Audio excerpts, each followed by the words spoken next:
ಅಕ್ರಮ ಗೋ ಸಾಗಾಣೆಗೆ ಬಜರಂಗ ದಳ ಕಾರ್ಯಕರ್ತರು ಇದೀಗ ಬ್ರೇಕ್ ಹಾಕಿದ್ದಾರೆ. ಬಜರಂಗ ದಳದ ಕಾರ್ಯಕರ್ತರ ಮೇಲೆ ಮಾರಣಾಂತಿಕ ಹಲ್ಲೆಯನ್ನ ಕೂಡ ಮಾಡಲಾಗಿದೆ. ಈ ಸಂದರ್ಭದಲ್ಲಿ ಪಿಕಪ್ ವಾಹನದಲ್ಲಿ ಕದ್ದು ಮುಚ್ಚಿ ಗೋವುಗಳನ್ನ ಸಾಗಾಟ ಮಾಡಲಾಗ್ತಾ ಇತ್ತು. ದುಷ್ಕರ್ಮಿಗಳು ಗೋವುಗಳನ್ನ ಕದ್ದು ಮುಚ್ಚಿ ಸಾಗಾಟ ಮಾಡ್ತಾ ಇದ್ರು. ಅಕ್ರಮ ಗೋ ಸಾಗಾಟವನ್ನ ಗಮನಿಸಿ ಬೆನ್ನಟ್ಟಿದ್ದಾರೆ ಚಂದನ್, ಕಿರಣ್ ಹಾಗೂ ಅಭಿಲಾಷ್. ಹಾಗೆ ಚೆಕ್ ಪೋಸ್ಟ್ ನಲ್ಲೂ ಕೂಡ ವಾಹನವನ್ನ ನಿಲ್ಲಿಸದೆ ಪರಾರಿ ಆಗೋದಕ್ಕೆ ಅವರು ಯತ್ನವನ್ನ ಮಾಡಿರ್ತಾರೆ ಆರೋಪಿಗಳು. ಹೀಗಾಗಿ ಅವರನ್ನ ಚೇಸ್ ಮಾಡಿಕೊಂಡು ಮೂವರು ಕಾರ್ಯಕರ್ತರು, ಬಜರಂಗ ದಳದ ಕಾರ್ಯಕರ್ತರು ಫಾಲೋ ಮಾಡ್ಕೊಂಡು ಹೋಗ್ತಾರೆ. ಹೋಗಿ ಅವರನ್ನ ಹಿಡಿಯುವಂತ ಸಂದರ್ಭದಲ್ಲಿ ಇವರ ಮೂವರ ಮೇಲೆ ಕೂಡ ಗಂಭೀರವಾಗಿ ಭೀಕರವಾಗಿ ಅವರು ಹಲ್ಲೆಯನ್ನ ಮಾಡಿರುವಂತದ್ದು ಕೂಡ ಇದೀಗ ಬೆಳಕಿಗೆ ಬಂದಿರುವಂತದ್ದನ್ನ ನಾವು ಗಮನಿಸ್ತಾ ಇದ್ದೀವಿ. ಅಕ್ರಮವಾಗಿ ಗೋ ಸಾಗಾಣೆ ಮಾಡ್ತಾ ಇದ್ದಂತ ಸಂದರ್ಭದಲ್ಲಿ ಬಜರಂಗ ದಳದ ಚಂದನ್ ಆಗಿರ್ಬೋದು, ಕಿರಣ್, ಅಭಿಲಾಷ್ ಅವರು ತಡೀತಾರೆ, ಫಾಲೋ ಮಾಡ್ಕೊಂಡು ಹೋಗ್ತಾರೆ ಪಿಕಪ್ ಅನ್ನ. ಈಗ ಹೋಗಿ ತಡೆದಂತ ಸಂದರ್ಭದಲ್ಲಿ ಏನು ಆರೋಪಿಗಳು ಇದ್ದಾರೆ, ಗೋಗಳನ್ನ ಕದ್ದು ಮುಚ್ಚಿ ಸಾಗಾಟ ಮಾಡ್ತಾ ಇರ್ತಾರೆ, ಅವರು ಈ ಮೂವರ ಮೇಲೆ ಕೂಡ ಭೀಕರವಾಗಿ ಹಲ್ಲೆ ಮಾಡಿರುವಂತದ್ದು. ಹಾಗೆ ಈ ಮೂವರನ್ನು ಕೂಡ ಅಂದ್ರೆ ಚಂದನ್ ಆಗಿರ್ಬೋದು, ಕಿರಣ್, ಅಭಿಲಾಷ್, ಇವರು ಮೂವರು ಕೂಡ ಬಜರಂಗ ದಳದವರು. ಅವರನ್ನ ಆಸ್ಪತ್ರೆಗೂ ಕೂಡ ಸೇರಿಸಲಾಗಿದೆ. ಇನ್ನು ಮಾರಣಾಂತಿಕ ಹಲ್ಲೆಯನ್ನ ಖಂಡಿಸಿ BY ವಿಜಯೇಂದ್ರ ಅವರು ಕೂಡ ಆಕ್ರೋಶವನ್ನ ಹೊರಹಾಕಿದ್ದಾರೆ. ಶಿವಮೊಗ್ಗದಲ್ಲಿ ಹಲ್ಲೆ ಘಟನೆಯನ್ನ ಖಂಡಿಸಿ ರಾಜ್ಯ ಸರ್ಕಾರದ ವಿರುದ್ಧ ಅವರು ಕಿಡಿಕಾರಿರುವಂತದ್ದು. ವಾಹನ ಜಪ್ತಿ ಮಾಡಿದ್ರೆ ಸಾಲದು, ಏನು ಕೃತ್ಯವೆಸಗಿದ ಗೂಂಡಾಗಳನ್ನ ಕೂಡ ಜೈಲಿಗಟ್ಟಬೇಕು, ಯಾವ ಕಾರಣಕ್ಕೂ ಜಾಮೀನು ಸಿಗದಂತೆ ಕಠಿಣ ಕ್ರಮಕ್ಕೆ ಇದೀಗ BY ವಿಜಯೇಂದ್ರ ಅವರು ಆಗ್ರಹವನ್ನ ಮಾಡಿದ್ದಾರೆ. ತತ್ಕ್ಷಣ ಅವರೆಲ್ಲರೂ ಕೂಡ ಜಾಗೃತರಾಗಿ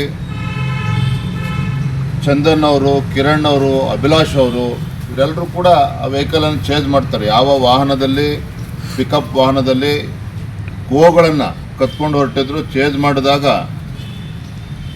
ಎಷ್ಟು ವ್ಯವಸ್ಥಿತವಾಗಿ ಇದನ್ನು ಮಾಡಿದ್ದಾರೆ ಅಂತ ಹೇಳಿದ್ರೆ, ಅಲ್ಲಿ ಪೊಲೀಸ್ ಚೆಕಪ್ ಪಾಯಿಂಟಲ್ಲೂ ಕೂಡ ವೆಹಿಕಲನ್ನು ನಿಲ್ಲಿಸ್ದೇನೆ ಇವರು ವೆಹಿಕಲನ್ನು ಚೇಂಜು ಕೂಡ ಮಾಡಿದ್ದಾರೆ. ಈ ಕಡೆಯಿಂದ ಮತ್ತೆ 2-3 ತಂಡಗಳು ಬಂದು ನಮ್ಮ ಬಜರಂಗ ದಳ ಕಾರ್ಯಕರ್ತರ ಮೇಲೆ ಮಾರಣಾಂತಿಕ ಹಲ್ಲೆ ಮಾಡುವಂಥ ಪ್ರಯತ್ನವೂ ಕೂಡ ಆಗಿದೆ. ಇಂಥ ಗಂಭೀರವಾಗಿರ್ತಕ್ಕಂಥ ಪ್ರಕರಣ ಅಂದರೆ ಇವತ್ತು ಒಂದು ಕಡೆ ರಾಜ್ಯದಲ್ಲಿ ಇವತ್ತು ಕಾನೂನು ಸುವ್ಯವಸ್ಥೆ ಏನಾಗ್ತಾ ಇದೆ, ಮತ್ತೊಂದು ಕಡೆ ಹಿಂದುತ್ವದ ಬಗ್ಗೆ ಮಾತನಾಡ್ತಕ್ಕಂಥ ಮುಖ್ಯಮಂತ್ರಿಗಳು, ಮತ್ತೊಂದು ಕಡೆ ಬೇರೆ ಬೇರೆ ವಿಚಾರಗಳನ್ನು ಮಾತನಾಡ್ತಕ್ಕಂಥ ಗೃಹ ಸಚಿವರು ಇವತ್ತು ಎಚ್ಚೆತ್ಕೊಳ್ಬೇಕಾಗ್ತದೆ. ರಾಜ್ಯದಲ್ಲಿ ಇವತ್ತು ಕಾನೂನು ಸುವ್ಯವಸ್ಥೆ ಕಾಪಾಡಬೇಕು ಅಂತಕ್ಕಂಥ ಇಚ್ಛಾಶಕ್ತಿ ಇವತ್ತು ರಾಜ್ಯ ಸರ್ಕಾರಕ್ಕೆ ಏನಾರು ಇದ್ದರೆ ಈ ಘಟನೆಯನ್ನು ಭಾಳ ಗಂಭೀರವಾಗಿ ತೆಗೆದುಕೊಂಡು, ನಾನು ಕೂಡ ಈಗ ಶಿವಮೊಗ್ಗ SP ಅವರು ಕೂಡ ಮಾತನಾಡಿದ್ದೇನೆ, ಸ್ಥಳೀಯ ಪೊಲೀಸ್ ಅಧಿಕಾರಿಗಳು ಕೂಡ ಮಾತನಾಡಿದ್ದೇನೆ. ಈಗಾಗಲೇ ವೆಹಿಕಲ್ಗಳನ್ನು ಸೀಸ್ ಮಾಡಿದ್ದಾರೆ. ಅಷ್ಟಕ್ಕೆ ಸಾಕಾಗೋದಿಲ್ಲ. ಯಾರಿಂಥ ದೇಶದ್ರೋಹಿಗಳಿದ್ದಾರೆ ಇಂಥವ್ರನ್ನ ಒಳಗಾಕಬೇಕು, ಯಾವುದೇ ಕಾರಣಕ್ಕೂ ಬೇಲು ಕೂಡ ಆಗಬಾರ್ದು. ಆ ರೀತಿ ಒಂದು ಕಠಿಣವಾಗಿರ್ತಕ್ಕಂಥ ಒಂದು ಕ್ರಮನ ಅವ್ರದ್ದು ಕೈಗೊಳ್ಳಬೇಕು. ಮತ್ತು ಇದು ಮರುಕಳಿಸದಂತೆ ಇವತ್ತು ಸರ್ಕಾರ ಕೂಡ ಎಚ್ಚೆತ್ತುಕೊಳ್ಬೇಕಾಗ್ತದೆ. ಇಲ್ಲ ಅಂತ ಹೇಳಿದ್ರೆ ಇವತ್ತು ಶಿವಮೊಗ್ಗ ಜಿಲ್ಲೆ ಇರ್ಬೋದು ಅಥವಾ ಕರ್ನಾಟಕ ರಾಜ್ಯ ಇರ್ಬೋದು ಶಾಂತಿಯುತವಾಗಿದೆ. ಆದರೆ ಈ ರೀತಿ ಘಟನೆಗಳು ಮರುಕಳಿಸ್ತಾ ಹೋದರೆ ಖಂಡಿತ ಕಾನೂನು ಸುವ್ಯವಸ್ಥೆ ಕೈಮೀರಿ ಹೋಗ್ತದೆ. ಆಗ ರಾಜ್ಯ ಸರ್ಕಾರ ಎಚ್ಚೆತ್ತುಕೊಳ್ಬೇಕು ಅಂತೇಳಿ ಈ ಸಂದರ್ಭದಲ್ಲಿ ಆಗ್ರಹ ಪಡಿಸ್ತಾ ಇದ್ದೆ. ಈ ವಿಚಾರಕ್ಕೆ ಸಂಬಂಧಪಟ್ಟಂತೆ ನಮ್ಮ ಪ್ರತಿನಿಧಿ ವೀರೇಶ್ ಫೋನ್ ಸಂಪರ್ಕಕ್ಕೆ ಸಿಕ್ಕಿದ್ದಾರೆ. ವೀರೇಶ್, ನಾವು ನೋಡ್ತಾ ಇದ್ದೀವಿ ಬಜರಂಗ ದಳದ ಕಾರ್ಯಕರ್ತರ ಮೇಲೆ ಯಾವ ರೀತಿಯಾಗಿ ಹಲ್ಲೆಯನ್ನ ಮಾಡಿದ್ದಾರೆ ಅಂತ. ಇದು ನಡೆದಿರುವಂತದ್ದು ಯಾವತ್ತು, ಹಾಗೆ ಆರೋಪಿಗಳ ಬಗ್ಗೆ ಏನಾದರೂ ಮಾಹಿತಿ ಸಿಕ್ಕಿದ್ಯಾ ವೀರೇಶ್?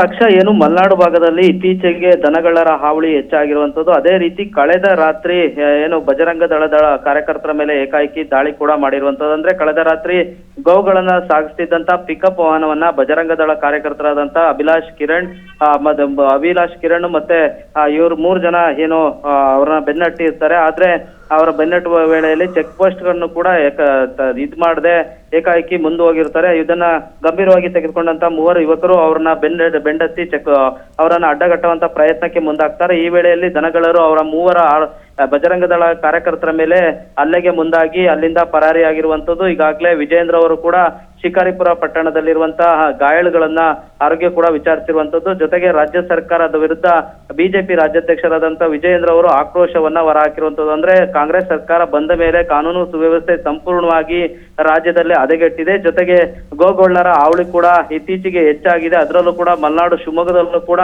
ಇತ್ತೀಚೆಗೆ ರಾತ್ರಿ ವೇಳೆಯಲ್ಲಿ ದನಗಳನ್ನ ಕದ್ದಿ ಸಾಗಿಸುವಂತಹ ಘಟನೆಗಳು ಕೂಡ ಈಗಾಗಲೇ ಸಾಕಷ್ಟು ದಿನಗಳಿಂದ ನಿರಂತರವಾಗಿ ನಡೀತಿದೆ. ಅದರಿಂದ ಇದನ್ನ ಪ್ರಕರಣವನ್ನ ಗಂಭೀರವಾಗಿ ಸರ್ಕಾರ ತೆಗೆದುಕೊಂಡು ಕೂಡಲೇ ಆರೋಪಿಗಳನ್ನ ಹಿಡಿದು ಅವರಿಗೆ ಕಠಿಣ ಶಿಕ್ಷೆ ನೀಡಬೇಕು ಅಂತ ಬಿಜೆಪಿ ರಾಜ್ಯಾಧ್ಯಕ್ಷರು ಕೂಡ ಆಗ್ರಹ ಮಾಡಿರುವಂತದ್ದು. ಈಗಾಗಲೇ ಗಾಯಾಳುಗಳ ಆರೋಗ್ಯ ವಿಚಾರಿಸಿರುವಂತ ವಿಜಯೇಂದ್ರ ಅವರು ಗೃಹ ಸಚಿವರು ಹಾಗೂ ಸಿಎಂ ಅವರಿಗೆ ಮನವಿ ಮಾಡಿರುವಂತದ್ದು. ಕೂಡಲೇ ಇದರ ಸಂಬಂಧಪಟ್ಟಂತ ಗೋಗಳರನ್ನ ಕೂಡಲೇ ಹಿಡಿದು ಅವರಿಗೆ ಕಠಿಣ ಶಿಕ್ಷೆಗೆ ಒಳಪಡಿಸಬೇಕು, ಜೊತೆಗೆ ಕಠಿಣ ಕಾನೂನು ಕ್ರಮಗಳನ್ನ ಮುಂದುವರಿಸಬೇಕಂತ ಆಗ್ರಹ ಮಾಡಿದ್ದಾರೆ.